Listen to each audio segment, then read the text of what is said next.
नमस्कार, न्यूज 24 के Rajasthan digital channel पर आपका स्वागत है। मैं हूं श्रीवत्सन, राजस्थान की टॉप 5 खबरों के साथ ही आपको बताऊंगा राजस्थान की आज की एक अहम राजनीतिक खबर से भी। तो शुरुआत करते हैं राजस्थान की आज की 5 बड़ी खबरों से। पहली खबर राजस्थान विधानसभा के मानसून सत्र को लेकर है, जो कि कल से शुरू होने वाला है। राजनीतिक लिहाज से कांग्रेस और मुख्य विपक्षी दल बीजेपी के लिए यह काफ़ी अहम सत्र माना जा रहा है, क्योंकि इस साल के आखिर में विधानसभा के चुनाव होने हैं और उससे पहले सरकार को घेरने के लिए तमाम तरह की कोशिशें विपक्ष यहाँ करता नजर आएगा और सरकार कई सारे नए विधेयकों को इस सत्र के दौरान पास करेगी। लेकिन पहली बार, यानी कि आज़ादी के पहली बार राजस्थान विधानसभा सत्र को राष्ट्रपति भी संबोधित करने वाली है। इसलिए द्रौपदी मुर्मू राष्ट्रपति राजस्थान आ रही है और यहाँ पर विधायकों को संबोधित करेगी। तो राजनीतिक लिहाज के साथ साथ संवैधानिक परंपराओं के लिहाज से भी यह सत्र अपने आप में काफ़ी मायने रखने वाला है। राजस्थान की दूसरी खबर मुख्य विपक्षी दल बीजेपी से जुड़ी है।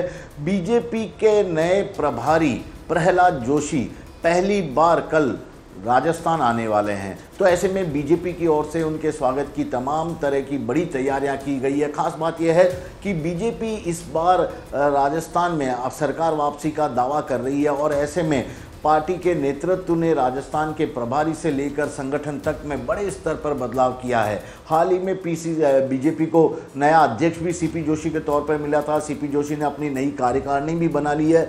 उसके बाद बीजेपी परिवर्तन यात्रा निकालने वाली है। तो काफ़ी अहम माना जा रहा है बीजेपी के प्रहलाद जोशी के आगमन और उसके बाद बीजेपी द्वारा बनाए जाने वाले रोड मैप को लेकर। तीसरी खबर भी राजस्थान की बीजेपी से जुड़ी है। बीजेपी ने आज विधानसभा के नाम पक्ष में अपने विधायकों की बैठक की है। विधानसभा के एक दिन पहले इस तरह की बैठक करना मुख्य विपक्षी दल और सत्तारूढ़ दल वैसे भी करती रहती हैं, लेकिन बीजेपी ने आज साफ कर दिया कि वह जिस तरह सड़कों पर लगातार तेज गति से आंदोलन करते हुए सरकार को घेरने की कोशिश कर रही थी, वही एकजुटता पार्टी के सभी विधायक विधानसभा के अंदर भी दिखाएंगे।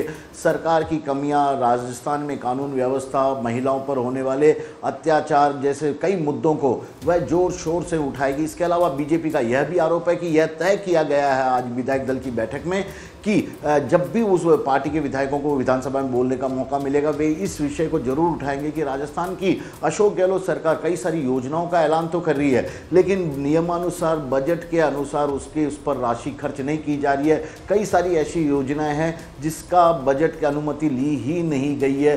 तो यह भी एक तरह से विधानसभा को ओवर क्रॉस करने के बराबर है। तो इन तमाम मुद्दों को लेकर बीजेपी ने आज विधायक दल की बैठक में काफ़ी अहम फैसले लिए। राजस्थान की चौथी खबर कांग्रेस से है। सत्तारूढ़ कांग्रेस पार्टी ने आज अपने सभी नए जिलाध्यक्षों की बैठक ली है और ख़ास बात यह है कि काफ़ी लंबे अरसे बाद सचिन पायलट एक बार फिर से प्रदेश कांग्रेस मुख्यालय में नजर आए। यहाँ पर उन्होंने विधायकों से भी बातचीत की है और पीसीसी अध्यक्ष गोविंद सिंह डोटासरा भी इस बैठक में मौजूद थे।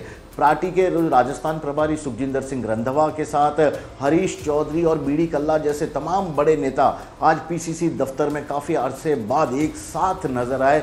तो ऐसे में कांग्रेस को मजबूत तरीके से जनता के बीच में जाकर सरकार की नीतियों और कांग्रेस पार्टी के नीति और सिद्धांतों को बताने के लिए अपने नेताओं को कांग्रेस ने तैयार करना शुरू कर दिया है और इसी के तहत कहा जा रहा है कि एकजुटता दिखाने की कोशिश के तहत ही इस बड़ी बैठक का आयोजन किया गया।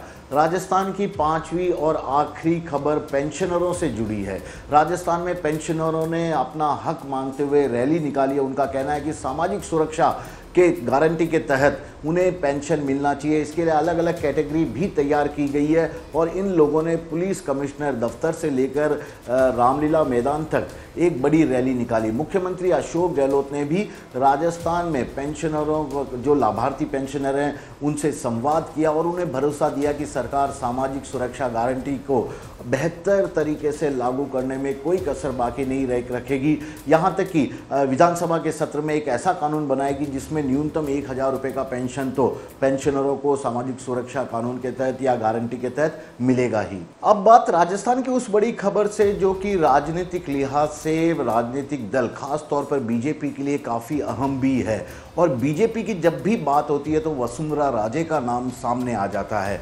इसका कारण यही कहा जा सकता है कि वसुंधरा राजे का राजनीतिक कद राजस्थान में इतना बड़ा है कि उन्हें कोई भी नज़रअंदाज नहीं कर सकता।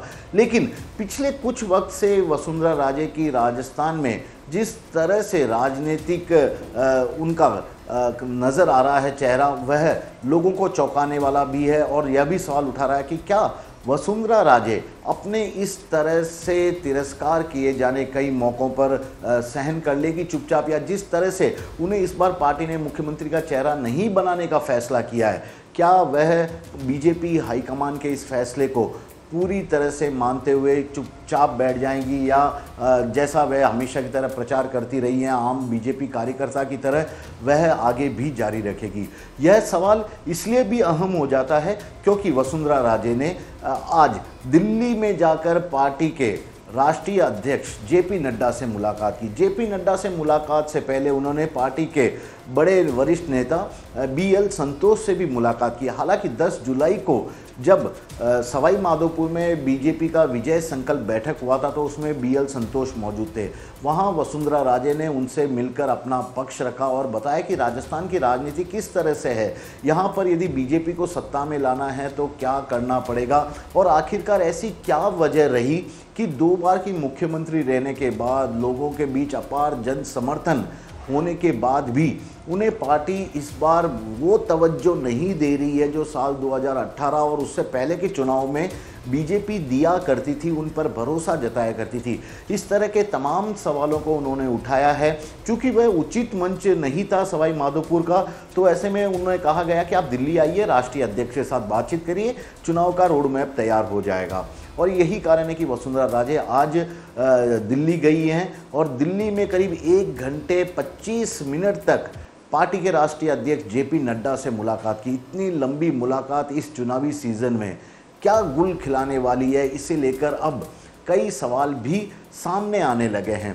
यह सवाल भी, क्या पार्टी अध्यक्ष को वह राजी कर पाई है कि उन्हें राजस्थान में बीजेपी का चेहरा या मुख्यमंत्री का चेहरा बनाकर उतारा जाए, या जिस तरह से पार्टी के तमाम नेता अलग थलग होकर काम कर रहे हैं वह कितना खतरनाक साबित हो सकता है। उनका यूटिलाइजेशन पूरे चुनाव प्रक्रिया में किस तरह हो सकता है, प्रत्याशियों के चयन में किस तरह से न केवल उनकी भूमिका क्या होनी चाहिए या प्रत्याशी किस तरह के प्रत्याशियों को इस बार तवज्जो देना चाहिए, इस तरह की तमाम चीज़ों को लेकर उन्होंने जेपी नड्डा से आज दिल्ली में विस्तार से मुलाकात की है। बीएल संतोष से भी उन्होंने बातचीत की है और इस बातचीत के बाद समझा जा रहा है कि वसुंधरा राजे कहीं न कहीं अपना पक्ष बेहद ही मजबूती से रखने में वहाँ कामयाब हुई है।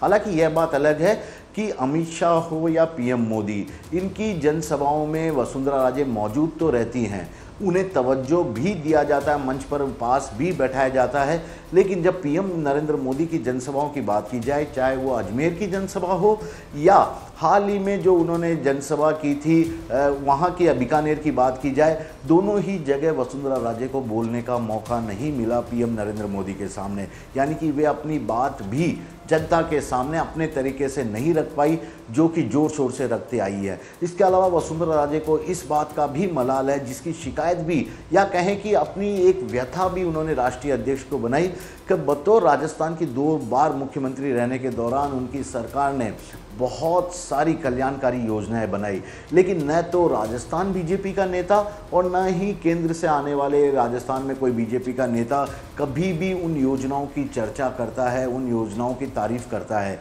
यदि उन बेहतर योजनाओं को जनता को फिर से याद दिलाया जाए तो हो सकता है कि बीजेपी के लिए एक सकारात्मक उसका परिणाम निकलेगा। और इन तमाम बातों को वसुंधरा राजे ने आज रखा, लेकिन वसुंधरा राजे की कोशिश यही थी कि किसी तरह बीजेपी उन्हें राजस्थान में इस साल के आखिर में होने वाले विधानसभा चुनाव में पूरी प्रायोरिटी के साथ आगे रखकर चुनाव मैदान में उतरे, क्योंकि वह सर्वमान्य नेता भी हैं और 2 बार के मुख्यमंत्री भी है, लंबा चौड़ा उनके पास कामकाज का संगठन में और सरकार में काम का अनुभव भी है, और तमाम महिलाओं का, जहाँ तक महिला वर्ग की बात है तो वहाँ भी उनकी पकड़ है। जातीय समीकरण को भी साधने में वे कामयाब रहती हैं, कई बार देखा गया। तो इस तरह की तमाम बातें वसुंधरा राजे द्वारा अपने पक्ष में बीजेपी अध्यक्ष के सामने रखी गई है। लेकिन बात यही है कि इस बार बीजेपी के राष्ट्रीय नेतृत्व ने शायद मन बना लिया है कि पीएम नरेंद्र मोदी के चेहरे के अलावा किसी के चेहरे पर राजस्थान में बीजेपी अब चुनाव नहीं लड़ेगी।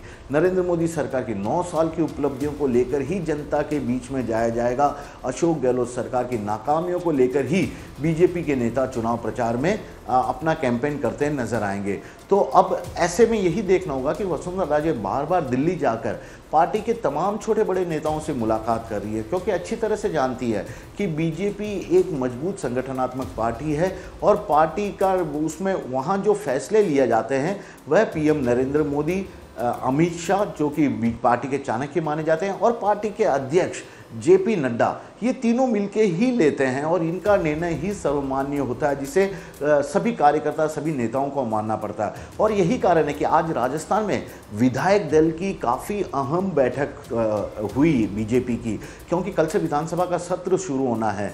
यह मानसून सत्र कहा जा रहा है कि सरकार के लिए आखिरी सत्र होगा, क्योंकि उसके बाद चुनाव आचार संहिता लग जाएगी और उसके बाद चुनाव होने हैं इस साल के आखिर में।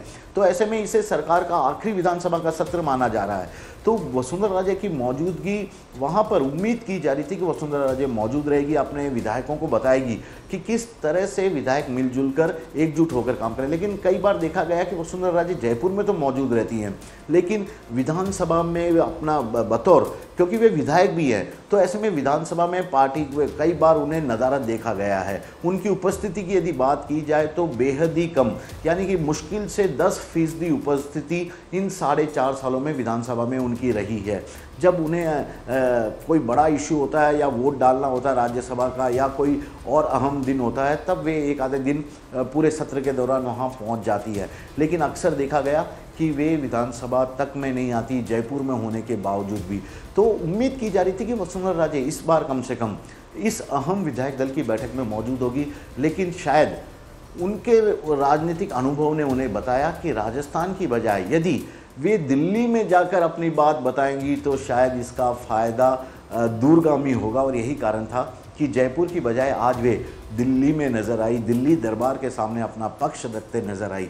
हाँ, अब यही देखना होगा कि बीजेपी के दिल्ली दरबार में उनकी बात कितनी तवज्जो के साथ सुनी गई और कितना उस पर अमल किया जाता है आने वाले दिनों में, क्योंकि बीजेपी जल्दी ही अब राजस्थान में चुनाव कैंपेन कमेटी के नामों का भी ऐलान करेगी और उसके बाद तमाम तरह के जो रोड मैप हैं चुनाव से जुड़े उन्हें भी जारी करने वाली है। यही कारण है कि बीजेपी ने अपना पार्टी का नया प्रभारी भी राजस्थान के लिए बना दिया है। प्रहलाद जोशी केंद्रीय कोयला मंत्री थे, उन्हें यहाँ पर लाया गया है। प्रहलाद जोशी को कर्नाटक के नेता हैं और काफ़ी अनुभवी नेता भी हैं, उन्हें राजस्थान में पार्टी को सरकार में लाने की एक बड़ी जिम्मेदारी दी गई है। तो वे कल पहली बार राजस्थान आएंगे, यहाँ के बीजेपी के तमाम बड़े नेताओं से बातचीत करेंगे, पदाधिकारियों से बातचीत करेंगे।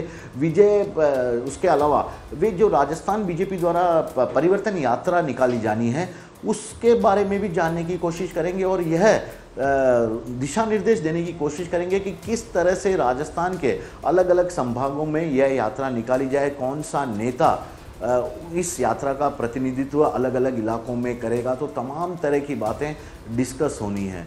लेकिन वसुंधरा राजे अपना अलग ही एक तरह से राजनीतिक दांवपेच बैठाने में जुटी हुई हैं दिल्ली दरबार में, और फिर से बात वहीं पर आकर ख़त्म हो जा रही है कि आखिरकार वसुंधरा राजे का इस बार राजस्थान की बीजेपी की राजनीति में कितनी बड़ी भूमिका बीजेपी हाईकमान तय करता है, क्योंकि उसी के आधार पर यह तय होगा कि वसुंधरा राजे कितनी जोर शोर और कितनी ताकत के साथ चुनाव मैदान में नजर आएंगी।